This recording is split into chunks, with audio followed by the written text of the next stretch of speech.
Warangal, Khammam, Nalgonda MLC పట్టభద్రుల ఉప ఎన్నిక పోలింగ్ లెక్కింపునకు తగిన ఏర్పాట్లు చేయాలని ఎమ్మెల్సీ ఉప ఎన్నికల రిటర్నింగ్ అధికారి దాసరి హరిచందన అధికారులను ఆదేశించారు.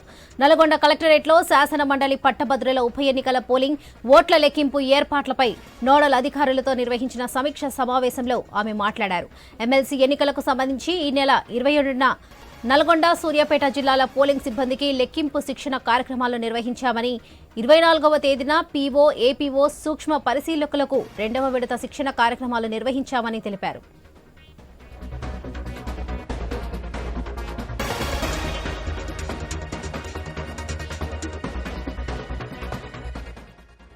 ఎమ్మెల్సీ ఉప ఎన్నిక పోలింగ్ రేపు ఉదయం 8 గంటల నుంచి సాయంత్రం 4 గంటల వరకు జరగనుంది. ఓట్ల లెక్కింపునకు హాజరయ్యే సిబ్బందికి శిక్షణ కార్యక్రమాలను నిర్వహించాలన్నారు. ఎమ్మెల్సీ ఓట్ల లెక్కింపు 5వ తేదీ ఉదయం 8 గంటలకు ప్రారంభమవుతుందని తెలిపారు. బ్యాలెట్ బాక్స్లను సంసిద్ధం చేయడం, బ్యాలెట్ పేపర్, పోలింగ్ కేంద్రాల్లో కనీస సౌకర్యాలు, ఎమ్మెల్సీ ఎన్నికల నిర్వహణకు అవసరమైన సామాగ్రిని సిద్ధం చేసుకోవాలని సూచించారు. పోలింగ్ కేంద్రాల్లో ప్రథమ చికిత్స సౌకర్యాలతో పాటు దివ్యాంగ ఓటర్లకు వాహనాలు ఏర్పాటు చేయాలని, వీల్ చైర్లు అందుబాటులో ఉంచాలన్నారు.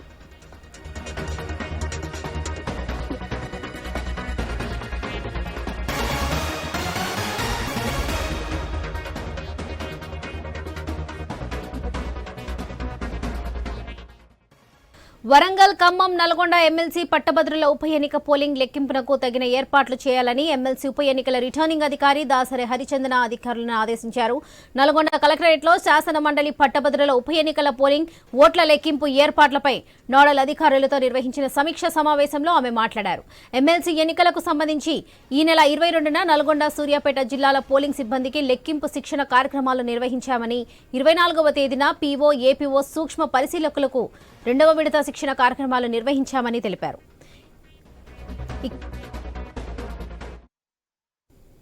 ఇక రేపు జరగబోయే ఎమ్మెల్సీ ఉప ఎన్నిక పోలింగ్ కి సంబంధించి మరిన్ని అప్డేట్స్ మా ప్రతినిధి నవీన్ అందిస్తారు. నవీన్, చెప్పండి. Thank you. Good morning Varalakshmi. రేపు జరగనున్న పట్టభద్రులకు సంబంధించి ఎమ్మెల్సీ ఉప ఎన్నికలకు సంబంధించి ఖమ్మం, వరంగల్, నల్గొండ ఈ 3 జిల్లాల పరిధిలో పట్టభద్రుల ఎన్నికలకు సంబంధించి పూర్తి స్థాయి కూడా ఏర్పాట్లు చేశారు అధికారులు. అయితే ఎమ్మెల్సీ సంబంధించి పూర్తిగా మనం చూడొచ్చు. దాదాపుగా 3 జిల్లాల వ్యాప్తంగా కూడా ఈ ఎన్నిక జరుగుతుంది. ఉప ఎన్నిక పల్లా రాజశేఖర రెడ్డి ఎమ్మెల్యే అయినాక రాజీనామా చేయడంతో కూడా మళ్ళీ ఎన్నికలు నిర్వహిస్తున్నారు అధికారులు. ఈ నేపథ్యంలోనే 3 జిల్లాలకు సంబంధించి పూర్తి స్థాయిలో కూడా అన్ని ఏర్పాట్లు కూడా చేసినట్టు పరిస్థితి మనం చూడొచ్చు. ఎందుకంటే నిన్న పూర్తి స్థాయిలో 4 వరకే ప్రచార హోరైతే ముగిసింది. ఈ రోజు మాత్రమే, ఒక రోజు మాత్రమే ఉంది. అది ఎక్కడ కూడా ప్రచారాలు కూడా చేయొద్దని చెప్పేసి అధికారులు చెప్పినట్టు పరిస్థితి మనం చూడొచ్చు. రేపు పోలింగ్ సంబంధించి పూర్తి స్థాయిలో కూడా ఏర్పాట్లు చేశామని చెప్పేసి ఈ 3 జిల్లాల్లో ఉన్నటువంటి ఉమ్మడి జిల్లాల కలెక్టర్లు కూడా పూర్తి స్థాయి కూడా పోలింగ్ కేంద్రాలు ఏర్పాటు చేసిన పరిస్థితి మనం చూడొచ్చు. ఉదయం 8 గంటల నుంచి సాయంత్రం 4 వరకు ఈ 3 జిల్లాల పరిధిలో పోలింగ్ ఉంటుందని చెప్పేసి కూడా చెప్పారు. పట్టభద్రులు ఎవరైతే ఓటకు ఉన్నారో వాళ్ళందరూ కూడా వినియోగించుకోవాలని చెప్పారు. అయితే 3 జిల్లాల పరిధిలో దాదాపుగా మనం చూసుకున్నట్టయితే 4,61,806 మంది పూర్తి స్థాయి పట్టభద్రుల ఓటర్లు అయితే ఉన్నట్టు పరిస్థితి. కాబట్టి వీళ్ళందరూ కూడా తమ ఓటక్కుని వినియోగించుకునే విధంగా కూడా అన్ని పోలింగ్ స్టేషన్ దగ్గర మొత్తం కూడా ఏర్పాట్లు చేశారు. అయితే కొంతమంది ఎవరైతే ఆ పట్టభద్రుల ఓటర్లు ఉన్నారో వికలాంగులను వీళ్ళందరికీ పూర్తి స్థాయిలో కూడా ఏర్పాట్లు చేయాలని చెప్పేసి కూడా అధికారులు అయితే సూచించినట్టు పరిస్థితి మనం చూడొచ్చు. ఎందుకంటే పూర్తి స్థాయిలో కూడా వీల్ చైర్లతో పాటు జనరల్ ఎలక్షన్ ఏ విధంగా అయితే జరుగుతుందో అదే విధంగా పూర్తిగా పకడ్బందీగా ఏర్పాట్లు ఉండాలి. ప్రతి చోట కూడా సీసీ కెమెరాలు ఏదైతే పోలింగ్ సంబంధించిన వెబ్ కాస్టింగ్ కూడా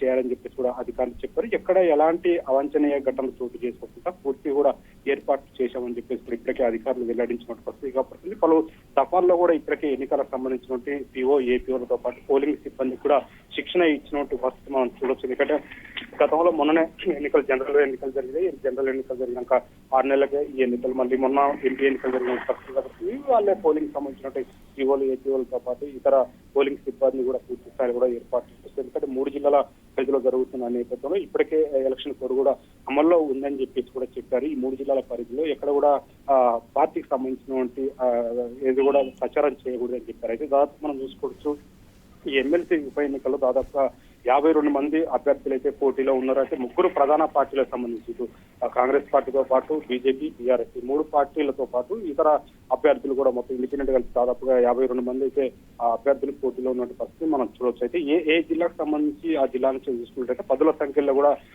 నామినేషన్ నల్గొండ జిల్లాలో వేశారు. ఎందుకంటే పూర్తి స్థాయిలో కూడా మూడు జిల్లాల పరిధిలో జరుగుతున్న ఎన్నికలు ఇవి పట్టభద్రులకు సంబంధించిన ఎన్నికలు. దాదాపుగా 4,61,806 ఓటర్లు పట్టభద్రులు తమ ఓటు హక్కుని వినియోగించుకోవాలని చెప్పేసి కూడా అధికారులు చెప్పారు. ఎక్కడ కూడా ఎలాంటి అవాంఛనీయ ఘటనలు చోటు చేసుకుంటే ఎలాంటి పోలింగ్ బూతుల వద్ద కానీ ఎక్కడ కూడా ఎలాంటి ఘర్షణ వాతావరణం లేకుండా పూర్తి స్థాయిలో కూడా ఏర్పాట్లు అయితే ప్రస్తుతానికి పూర్తి చేశారు. రేపు ఉదయం 8 గంటల నుంచి కూడా పోలింగ్ సరళి ఉంటుందని చెప్పేసి కూడా అధికారులు చెప్పారు. 8 గంటల నుంచి సాయంత్రం 4 వరకే. జనరల్ ఎలక్షన్ మనం చూసుకోవచ్చు. మొన్న వేసవి ఉన్న ఎండలు తీవ్రత ఎక్కువ ఉండాలని 6 దాకా కూడా కొన్ని జిల్లాల్లో పెట్టారు. అదే నక్సల్ ప్రభావిత ప్రాంతాల్లో మాత్రం 4 వరకే ఈ పోలింగ్ నిర్వహించిన పరిస్థితి కాబట్టి కానీ మొత్తం ఈ మూడు జిల్లాల వ్యాప్తంగా నల్లగొండతో పాటు వరంగల్, ఖమ్మం ఈ 3 జిల్లాల వ్యాప్తంగా కూడా దాదాపుగా 4 వరకే పోలింగ్ ఉంటుందని చెప్పేసి కూడా అధికారులు చెప్పారు. ఖచ్చితంగా తమ ఓటు హక్కును ఎవరైతే ఓటును నమోదు చేసుకున్నారో గ్రాడ్యుయేట్స్ మొత్తం కూడా తమ ఓటు హక్కును వినియోగించుకోవాలని చెప్పేసి కూడా ఇప్పటికే అధికారులు కూడా పలు దఫాల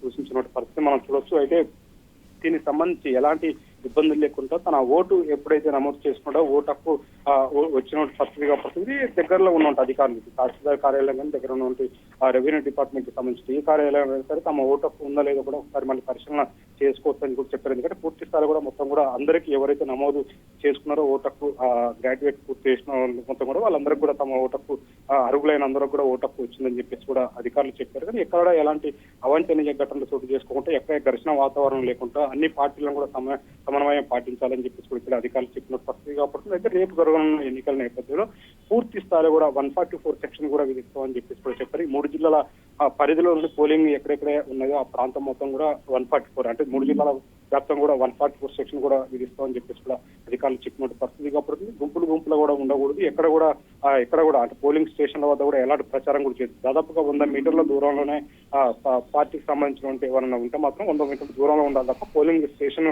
సమీపంలో కానీ దగ్గరలో కానీ ఎవరు కూడా ఉండొద్దని చెప్పేసి కూడా ఇప్పటికే అధికారులు సూచించినట్టు పరిస్థితి కాబట్టి ఎందుకంటే జనరల్ ఆ ఎలక్షన్ ఏ విధంగా అయితే జరిగిందో పార్లమెంట్ కానీ అసెంబ్లీ ఎన్నికలు ఏ విధంగా అయితే జరిగినాయో అదే విధంగా ఎన్నికలు కూడా నిర్వహిస్తుందని చెప్పేసి ఇప్పటికే అధికారులు చెప్పారు. కానీ ఏదైనా కానీ జరగరాని ఘటనలు కానీ ఘర్షణ వాతావరణం కానీ ఖచ్చితంగా కేసులు నమోదు చేస్తామని చెప్పేసి కూడా ఇప్పటికే పోలీసులు కూడా హెచ్చరించారు. అదేవిధంగా జిల్లా కలెక్టర్ కూడా చెప్పినట్టు పరిస్థితి కాబట్టి ఎందుకంటే పోలింగ్ బూత్ల వద్ద ఎలాంటి ఘర్షణ వాతావరణం కానీ ఎవరితోటి కానీ పోలింగ్ సిబ్బందితోటి వాళ్ళపై దూషించడం కానీ ఇలాంటి ఏం చేయకూడదని చెప్పి చెప్పారు. ఎలాంటివి ఉన్నా సరే సీసీ కెమెరాలు ఉన్నాయి, ఇవన్నీ ఉన్నాయి. దాంతో పాటు కేసులు కూడా వెంటనే నమోదు చేస్తాం. పోలింగ్ బూత్లు ఏవైతే పోలింగ్ బూత్ల వద్ద ఖచ్చితంగా పోలీసులు బందోబస్తు కూడా ఉంటుందని చెప్పేసి చెప్పారు.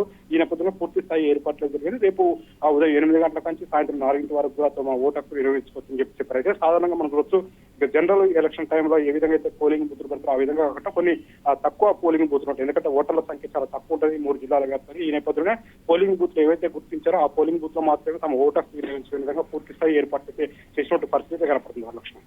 Right Naveen, thank you.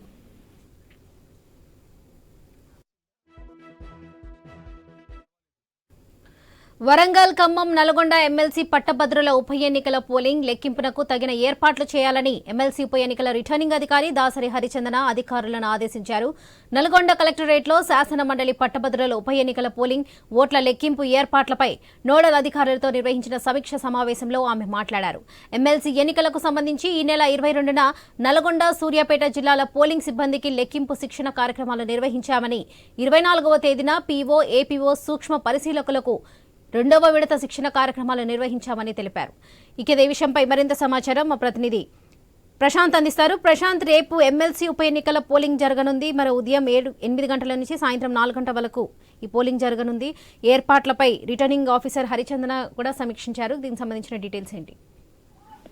Yes Varalakshmi, ఉమ్మడి వరంగల్, నల్గొండ, ఖమ్మం 3 జిల్లాల యొక్క పట్టభద్రుల ఎమ్మెల్సీ ఉప ఎన్నిక రేపు పోలింగ్ జరగనుంది. దీనికి సంబంధించి సాయంత్రం 4 గంటలకు అన్ని పార్టీల అభ్యర్థులతో పాటు స్వతంత్ర అభ్యర్థుల యొక్క ఎలాంటి అధికారిక ప్రచారాలు నిర్వహించకుండా ఆ ప్రచారానికి అయితే బ్రేక్ పడింది. దీంతో ఈ రోజు మొత్తం కూడా రేపటి పోలింగ్ కు సమాయత్తం అవుతున్నారు అధికార యంత్రాంగం అంతా కూడా. అన్ని జిల్లా కలెక్టర్ల సారథ్యంలో ముఖ్యంగా ఇటు ఉమ్మడి వరంగల్ జిల్లాలోని 6 జిల్లా కేంద్రాల నుంచి వివిధ పోలింగ్ కేంద్రాలకు పోలింగ్ సామాగ్రిని పంపిణీ చేసినందుకు ఇప్పటికే అధికారులంతా కూడా కసరత్తు చేశారు. ముఖ్యంగా ఈసారి ఈ ఉప ఎన్నిక ముఖ్యంగా గ్రాడ్యుయేట్స్ లో 52 మంది అభ్యర్థులు బరిలో ఉండడంతో పోస్టల్ బ్యాలెట్ విధానంలో జరుగుతుంది కాబట్టి 52 మంది అభ్యర్థులకు కూడా ప్రాధాన్యత క్రమంలో ఓటు ఇచ్చే హక్కు ప్రతి ఓటర్కు ఉన్న నేపథ్యంలో ఓటింగ్ మాత్రం కొంత ఆలస్యంగా జరిగే అవకాశం ఉంది వరలక్ష్మి. ముఖ్యంగా ఇదంతా కూడా బ్యాలెట్ విధానంలో జరుగుతుంది. తొలుత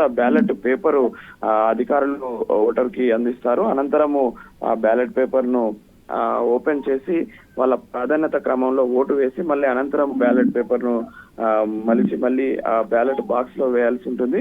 ఇప్పటికే బ్యాలెట్ బాక్స్ లకు సంబంధించి కూడా అటు కేంద్ర ఎన్నికల సంఘం ఇటు రాష్ట్ర ఎన్నికల సంఘం సారథ్యంలో అటు ఢిల్లీ, మహారాష్ట్ర, ఆంధ్రప్రదేశ్ నుంచి మరియు తెలంగాణ స్టేట్ లో ఉన్నటువంటి ఈసీఎల్ బాక్సెస్ ను కూడా అన్ని జిల్లా కేంద్రాలకు తరలించారు. ఈ రోజు ఉదయం 10 గంటల నుంచి సాయంత్రం 4 గంటల వరకు అందరు సిబ్బందిని ఇటు పీఓస్, ఏపీఓస్ అందరినీ కూడా ఇటు పోలింగ్ బాక్స్ లను ఇటు పోస్టల్ బ్యాలెట్స్ ను ఆయా పోలింగ్ కేంద్రాలకు అందించి ప్రారంభించనున్నారు. మరి కాసేపట్లో జిల్లా కలెక్టర్ సారథ్యంలో ఉమ్మడి వరంగల్ జిల్లాలోని 6 జిల్లాలకు సంబంధించినటువంటి ఈ పంపిణీ ప్రక్రియ ప్రారంభం కానుంది వరలక్ష్మి. అదేవిధంగా రేపు ఉదయం 7 గంటలకు మాక్ పోలింగ్ ప్రారంభిస్తారు. మాక్ పోలింగ్ అనంతరము పోలింగ్ ప్రక్రియను కూడా 8 గంటల నుంచి సాయంత్రం 4 గంటల వరకే ఈ యొక్క పోలింగ్ ప్రక్రియ సాగుతుంది. 4 గంటల లోపు గనక స్కూల్ కాంపౌండ్స్ లో ఎక్కడెక్కడైతే పోలింగ్ కేంద్రాలు ఉంటాయో పోలింగ్ కేంద్రాల కాంపౌండ్స్ లోకి ఎంటర్ అయిన వారందరికీ కూడా ఓటింగ్ పాల్గొనే అవకాశం అయితే అందరికి ఇస్తారు. 4 గంటల తర్వాత వచ్చిన వారిని అందరినీ కూడా ఓటింగ్ కు అనుమతించని పరిస్థితి అయితే ఉంటుంది. కాబట్టికే ఓటర్లంతా కూడా ఉదయం 8 గంటల నుంచి 4 గంటల మట్టుకు మాత్రమే ఓటింగ్ పాల్గొనే అవకాశం ఉంటుంది. మరోవైపు ప్రతి పోలింగ్ కేంద్రం వద్ద 144 సెక్షన్ అమల్లో ఉంటుంది కాబట్టి పోలింగ్ ఆవరణలో 100 మీటర్ల దూరంలో ఎలాంటి ప్రచారాలు కానీ ఎలాంటి కరపత్రాలు కానీ పంచకూడదు. 100 మీటర్ల అవతల ఆయా స్వతంత్ర అభ్యర్థులు కానీ పార్టీల అభ్యర్థులు కానీ ఓటర్ స్లిప్స్ కానీ పంపిణీ చేసుకునే ఒక అవకాశం అయితే ఉంది. ఆ ఓటర్ స్లిప్స్ ఓటర్లకు మిస్ అయిన వారికి ఇచ్చే అవకాశం అయితే ఉంటుంది వరలక్ష్మి. అయితే మొత్తానికైతే ఇటు ప్రధాన పార్టీలు ఇక్కడ బరిలో ఉన్నాయి. ఇటు కాంగ్రెస్ నుంచి తీన్మార్ మల్లన్న, బీజేపీ నుంచి గుజ్జుల ప్రేమేందర్ రెడ్డి, బీఆర్ఎస్ నుంచి రాకేష్ రెడ్డి ఈ యొక్క 3 ప్రధాన పార్టీల అభ్యర్థులతో పాటు మరో 49 మంది స్వతంత్ర అభ్యర్థులు ఉన్నారు. ఓవరాల్ గానైతే 52 మంది ఈ యొక్క ఉప ఎన్నికల బరిలో ఉన్న నేపథ్యంలో అందరూ కూడా వాళ్ళ యొక్క అభ్యర్థిత్వాన్ని మచ్చిక చేసుకునేందుకు ఓటర్ల వద్ద ప్రయత్నాలు అయితే ప్రచారంలో చేసుకున్నారు. ప్రచారం ముగియడంతో అయితే ఇటు పోలింగ్ కు ఏర్పాట్లు చేస్తున్నారు. ఇటు పోలీస్ యంత్రాంగం కూడా అన్ని పోలింగ్ కేంద్రాల వద్ద 144 సెక్షన్ అమలుతో పాటు భారీ భద్రతా ఏర్పాట్లు కూడా చేసింది. ఇలాంటి అవాంఛనీయ సంఘటనలు జరగకుండా ముఖ్యంగా ములుగు, భూపాలపల్లి జిల్లా లాంటి మావోయిస్టు ఏజెన్సీ ప్రాంతాల్లో కూడా పోలింగ్ ప్రశాంతంగా జరిగే విధంగా ప్రతి మండల కేంద్రంలో ఉన్నటువంటి ఈ పోలింగ్ కేంద్రాల వద్ద పటిష్టమైన భారీ బందోబస్తు కూడా ఏర్పాటు చేశారు వరలక్ష్మి. ఈ యొక్క ఉమ్మడి 3 జిల్లాలకు సంబంధించినటువంటి ఈ ఎన్నికలు కావడంతో ఈ యొక్క పోలింగ్ ప్రత్యేక సరళిలో ఉంటుంది కాబట్టి అటు ముఖ్యంగా గ్రాడ్యుయేట్స్, ఉపాధ్యాయులు, ఉద్యోగులే ఈ యొక్క ఎన్నికల్లో పాల్గొంటారు కాబట్టి వాళ్లకు సరైన సౌకర్యాలను కూడా కల్పించామని చెప్పేసి ఇక్కడ ఉమ్మడి వరంగల్ జిల్లా కలెక్టర్లు అయితే ఇప్పటికే ఏర్పాట్లు చేసి అధికారికంగా ప్రకటించారు. అయితే ఈ రేపు పోలింగ్ అనంతరము 4 గంటల తర్వాత సాగేటువంటి పోలింగ్ పూర్తయిన తర్వాత బాక్సులను సీజ్ చేసి నల్గొండకు తరలించనున్నారు. ఎందుకంటే ఈ యొక్క ఎమ్మెల్సీ ఉప ఎన్నికకు సంబంధించి మొత్తం కూడా ఆర్ఓగా నల్గొండ కలెక్టర్ వ్యవహరిస్తున్న తరుణంలో ఈ యొక్క లెక్కింపు కూడా నల్గొండలో ఉంటుంది, ఎంజీ కాలేజ్ యూనివర్సిటీలో. అక్కడికి ఇవన్నీ కూడా తరలించే అవకాశం ఉంది వరలక్ష్మి రేపు పోలింగ్ అనంతరం. Right Prashant, thank you. ఇక రేపు జరగబోయే ఎమ్మెల్సీ ఉప ఎన్నికల పోలింగ్ కి సంబంధించి నల్గొండ నుంచి మరిన్ని అప్డేట్స్ మా ప్రతినిధి కిరణ్ అందిస్తారు.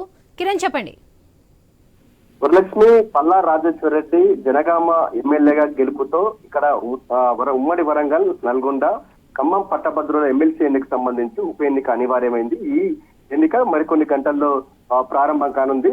రేపు ఉదయం 7 గంటలకు ప్రారంభమైనటువంటి పోలింగ్ రేపు సాయంత్రం 5 గంటల వరకు కొనసాగుతుంది. మొత్తం 3 జిల్లాలకు సంబంధించి 12 కొత్త జిల్లాలకు సంబంధించి మొత్తం 4,63,839 మంది ఓటర్లు తమ ఓటు హక్కును వినియోగించుకున్నారు. దీనికి సంబంధించి గత 15 రోజులుగా కూడా ఇటు అంటే పేరుకే ఎమ్మెల్సీ ఉప ఎన్నిక అయినప్పటికీ కూడా అన్ని రాజకీయ పార్టీలు కూడా ఈ ఎన్నికను కూడా చాలా ప్రతిష్టాత్మకంగా తీసుకున్నటువంటి పరిస్థితి అయితే ఉందని చెప్పొచ్చు. ఇటు అభ్యర్థులు కావచ్చు, 15 రోజులుగా అభ్యర్థులు కావచ్చు, అభ్యర్థుల తరఫున అగ్రనేతలు కూడా చాలా సీరియస్ గా గ్రౌండ్ వర్క్ చేశారు. పట్టభద్రులను ప్రసన్నం చేసుకునేందుకు కూడా ప్రయత్నాలు కూడా చేసినటువంటి పరిస్థితి అయితే ఉంది. అయితే గత ఎన్నికల్లో చూసుకుంటే పల్లా రాజేశ్వర రెడ్డి బీఆర్ఎస్ పార్టీ అభ్యర్థిగా ఉన్నారు. తీన్మార్ మల్లన్నపై ఇండిపెండెంట్ అభ్యర్థి తీన్మార్ మల్లన్నపై స్వల్ప తేడాతో విజయం సాధించడం జరిగింది. ఈసారి ఏదైతే ఇండిపెండెంట్ గా గట్టి పోటీ ఇచ్చినటువంటి తీన్మార్ మల్లన్న ఈసారి కాంగ్రెస్ పార్టీ నుంచి గట్టి పోటీ ఇస్తున్నారు. ఇటు బీజేపీ నుంచి గతంలో కూడా గుజ్జుల ప్రేమేందర్ రెడ్డి బరిలో ఉన్నారు. ఈసారి కూడా ఆయన్నే బీజేపీ నుంచి బరిలో ఉన్నారు. అయితే ఇటు బీఆర్ఎస్ పార్టీ నుంచి ఇటు బీజేపీ నుంచి ఉన్నటువంటి రాకేష్ రెడ్డి బరిలో ఉన్నటువంటి పరిస్థితి ఉంది. వీరితో పాటు ఇండిపెండెంట్ అభ్యర్థులు కొంతమంది కూడా గట్టి పోటీ అయితే ఇస్తున్నారు. ముఖ్యంగా ఇటు అశోక్ గౌడ్, పాలకూరి అశోక్ గౌడ్ ఇండిపెండెంట్ అభ్యర్థిగా బరిలో ఉన్నారు. ఆయన గతంలో గ్రూప్ 1, గ్రూప్ 2 అభ్యర్థులకు కోచింగ్ అంటే ఉచిత కోచింగ్ ఇవ్వడం ద్వారా కూడా ఆయన పట్టభద్రులకు చాలా దగ్గరైనటువంటి పరిస్థితి అయితే ఉంది. ఇటు 3 జిల్లాలకు సంబంధించి కూడా ఆయన పట్టభద్రులు ఆయన గుర్తుపడతారు. అయితే ఆయన రాజకీయ పార్టీ కాదు కాబట్టి కొంత ఆయనకు పట్టభద్రులు సానుకూలంగా ఉన్నప్పటికీ కూడా ఇటు రాజకీయ పార్టీలు ప్రచారంతో కూడా ఇటు ఎవరికి వారే ప్రధాన పార్టీల అభ్యర్థులు కూడా చాలా గెలుపుపై చాలా ధీమాగా ఉన్నటువంటి పరిస్థితి అయితే ఉందని చెప్పొచ్చు. మరీ ముఖ్యంగా అంటే అన్ని ఎన్నికల మాదిరిగా ఈ ఎన్నికలు జరగవు. అంటే రాజకీయ పార్టీలకు సంబంధించి అభ్యర్థులు బరిలో ఉన్నా ఆ రాజకీయ పార్టీలకు సంబంధించి గుర్తులు మాత్రం ఇక్కడ ఉండవు. కేవలం వారి పేర్లు మాత్రమే ఉంటాయి. ఈ బ్యాలెట్ పేపర్ ద్వారా కూడా ఈ ఎన్నిక జరుగుతుంది. కానీ ఈ పట్టభద్రుల ఎమ్మెల్సీ ఎన్నిక సంబంధించి మొదటి ప్రాధాన్యత, రెండో ప్రాధాన్యత, మూడో ప్రాధాన్యత, 5 ప్రాధాన్యత ఓట్లు కూడా వేసుకునేటువంటి అవకాశాలు అయితే ఉన్నాయని చెప్పొచ్చు. కానీ రాజకీయ పార్టీల సంబంధించి నేతలు కూడా ఒకటే అంటే పట్టభద్రులకు ఒకటే సూచించడం జరిగింది. మొదటి ప్రాధాన్యత ఓటు వేసి మిగతా వదిలిపెట్టాలని కూడా సూచించడం జరిగింది. ఎందుకంటే గత ఎన్నికల్లో చూసుకున్నట్లయితే గత ఎన్నికలు కూడా రెండో ప్రాధాన్యత ఓటు మాత్రం చాలా కీలకంగా మారింది. మొదటి ప్రాధాన్యత ఓటు లో మాత్రం ఫలితం తేలకపోవడంతో రెండో ప్రాధాన్యత ఓటు మాత్రం చాలా కీలకంగా మారింది. అంటే 4,63,000 ఓట్లకు సంబంధించి పోలైన ఓట్లకు సంబంధించి సుమారు 4 లక్షల ఓట్లకు పోలైతే దాంట్లో 50%కు ఒక్క ఓటు ఎక్కువగా వస్తే మాత్రం గెలుపు ప్రకటిస్తారు. కానీ మొదటి ప్రాధాన్యత ఓటు సంబంధించి 50% కన్నా తక్కువ ఉన్నప్పటికీ కూడా గెలుపును ప్రకటించారు. ఆ క్రమంలో కూడా రెండో ప్రాధాన్యత ఓటును లెక్కిస్తారు. ఆ రెండో ప్రాధాన్యత ఓటులో కూడా స్పష్టమైనటువంటి మెజార్టీ రాకుంటే మాత్రం మూడో ప్రాధాన్యత ఓటు ఇలా 4వ ప్రాధాన్యత ఓటును లెక్కింపు చేస్తూ కూడా వస్తూ ఉంటారు. అంటే ఫలితాలు మొదటి ప్రాధాన్యత ఓటులో ఫలితం తేలకుంటే మాత్రం ఫలితాలు 2 రోజులు సమయం పట్టేటువంటి అవకాశాలు అయితే ఉన్నాయని చెప్పొచ్చు. ఎందుకంటే ప్రతి బ్యాలెట్ బాక్స్ సంబంధించి ప్రతి ఓటు కూడా లెక్కించాల్సి ఉంటుంది కాబట్టి ఫలితాలు మాత్రం 2 రోజులు పట్టే అంటే మొదటి ప్రాధాన్యత ఓటు ఫలితం తేలుకుంటే మాత్రం 2 రోజులు లేకుంటే 3 రోజులు కూడా పట్టేటువంటి అవకాశాలు అయితే ఉన్నాయని చెప్పొచ్చు. ముఖ్యంగా ఇటు ఏదైతే అభ్యర్థికి సంబంధించి అభ్యర్థి పక్కన నెంబర్ మాత్రమే వేయాల్సి ఉంటుంది. రైట్ క్లిక్ కొట్టినా కూడా ఆ ఓటు తెల్లని ఓటుగా పరిగణిస్తారు. ఏదైతే డబ్బాలు ఉందో ఆ డబ్బాలకు సంబంధించి లోపల మాత్రమే సపోజ్ 1 ఉంటే 1 అని వేస్తారు. లేకుంటే ఆ 1 కూడా రోమన్ అంకెలో వేసినా కూడా ఆ ఓటును తెల్లని ఓటుగా పరిగణిస్తారు. ఈ నేపథ్యంలోనే గత అనుభవాలను దృష్టిలో పెట్టుకుని రాజకీయ పార్టీల నేతలు కొంతమంది పట్టభద్రులకు సంబంధించి కొంతమంది అవగాహన కూడా కల్పించడం జరిగింది. ఎవరైతే పట్టభద్రులు కొత్తగా ఓటు నమోదు చేసుకున్నారో వారికి సంబంధించి ఇటువంటి కొన్ని సూచనలు కూడా ఇచ్చినటువంటి పరిస్థితి అయితే ఉందని చెప్పొచ్చు. మొత్తానికైతే మరికొన్ని గంటల్లో ప్రారంభమైనటువంటి పోలింగ్ సంబంధించి ఇప్పటికే అన్ని ఏర్పాట్లు అయితే పూర్తి చేశారు. పగడ్బందీ ఏర్పాట్లు అయితే పూర్తి చేసినటువంటి పరిస్థితి అయితే ఉంది. 3 ఉమ్మడి జిల్లాలు 12 కొత్త జిల్లాలకు సంబంధించి ఈ ఎన్నిక జరుగుతుంది. ఎన్నికల్లో డిగ్రీ పూర్తయినటువంటి పట్టభద్రులు తమ ఓటు హక్కును వినియోగించుకున్నారు. ప్రతి ఓటు చాలా కీలకంగా మారినటువంటి నేపథ్యంలో ఇతర ప్రాంతాలు హైదరాబాద్, బెంగళూరు ఇతర ప్రాంతాలకు సంబంధించి ఎవరైతే పట్టభద్రులు ఉన్నారో వారిని పిలిపిస్తూ మరి ఓటు వేసేందుకు కూడా ఇటు రాజకీయ పార్టీల నేతలు సమావేశమైనటువంటి పరిస్థితి అయితే ఉంది. రాజకీయ పార్టీల నేతలకు ధీటుగా కూడా ఇండిపెండెంట్ అభ్యర్థులు అశోక్ గౌడ్ తో పాటు మరికొంతమంది పట్టభద్రులకు సంబంధించి ఎమ్మెల్సీ ఉప ఎన్నిక సంబంధించిన ఇండిపెండెంట్ అభ్యర్థులు కూడా చాలా గట్టి పోటీ ఇచ్చేటువంటి ప్రయత్నాలు అయితే చేస్తా ఉన్నారు. ఎవరి సామాజిక ఈక్వేషన్స్ కావచ్చు, పలు ఈక్వేషన్స్ సంబంధించి కూడా వాళ్ళు ఓట్లు అభ్యర్థించేటువంటి యజ్ఞాలు ఓట్లు అభ్యర్థించారు. ఇటు పట్టభద్రులను కూడా ప్రసన్నం చేసుకున్నటువంటి పరిస్థితి అయితే ఉందని చెప్పొచ్చు. మొత్తానికైతే సిట్టింగ్ స్థానాన్ని కైవసం చేసుకునేందుకు బీఆర్ఎస్, అదేవిధంగా పట్టు సాధించేందుకు కాంగ్రెస్, అదేవిధంగా ఉనికి చాటుకునేందుకు బీజేపీ 3 ప్రధాన పార్టీలు ఈ ఎన్నికలను అత్యంత సీరియస్ గా తీసుకున్నటువంటి పరిస్థితి అయితే ఉంది. మరి హోరాహోరీ పోరులో ఎవరు విన్ అవుతారనేది మాత్రం జూన్ 5వ రోజు తేలుతా ఉంది. మరోవైపు ఈ ఎన్నికను కూడా అన్ని ప్రధాన పార్టీలకు సంబంధించి గెలుపు మాది అన్న ధీమాతో ఉన్నాయి వరలక్ష్మి. Right thank you